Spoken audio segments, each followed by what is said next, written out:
TikTokda bir gənc, indi gəncdir, bilmirəm kimdir, çox ədəbsiz bir post paylaşmışdır, video paylaşmışdır. Çox ədəbsiz, çox. Şəxsən mən istəyərdim dövlətdə bunun cərimələri çox ağır olsun, çox ağır. Yəni, o postun elə belə girdim sadəcə mesaj şeyləri, kommentləri oxumağa. Siz inanırsınız, mən o kommentdə bir nəfər görmədim yazsın ki, ayıb deyil sənin üçün, burada uşaq baxır, böyük baxır, qadın baxır. Bir nəfər yazmamışdı.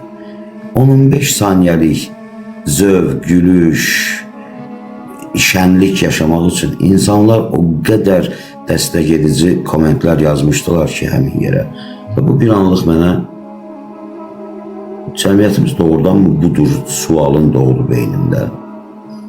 Yəni kör-kör gör də, yəni hər şey göz qabağındadır. Yəni sən təsəvvür 200-300 komment oxuyasan, bunun içində heç biri yazmaya ki, sən niyə belə bir şey paylaşırsan ki? Bilirsiniz, o elə şeylər var ki, ondan heç vaxt danışmazlar. Açıq şəkildə. Ola bilsin. Bir məhrəmiyyəti olmalı. Həyati önəmli məsələ, deyək ki. Amma ondan cəmiyyət içində danışmaq olmaz. Güya ki, bu maarifləndirmədir. Heç bir maarifləndirmə orada yoxdur.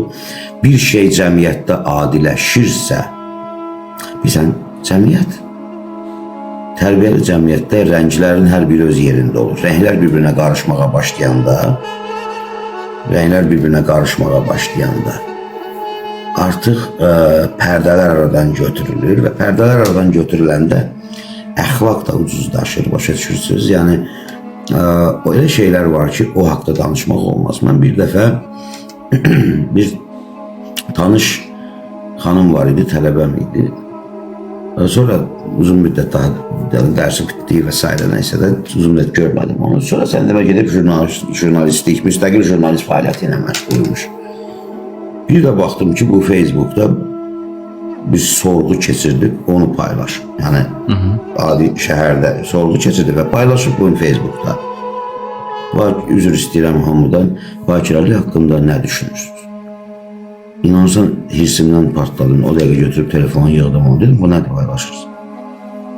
Nə bu məsələ? Dedim, sən xeyr ola bizim cəmiyyətdə belə şeylər paylaşırsan. Sənə kim haqq verib ki, belə sorğu aparırsan?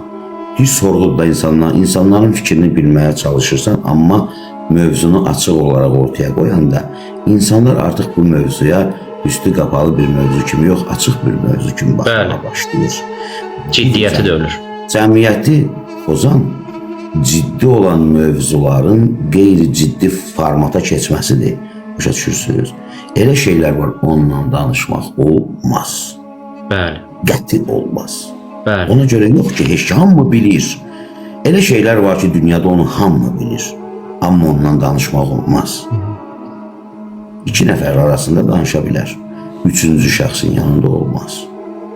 Belə şeylər bunlar, mən neyim, cəmaata öyrətmirlər, yoxsa nə bilim, çətin məsələlərdir.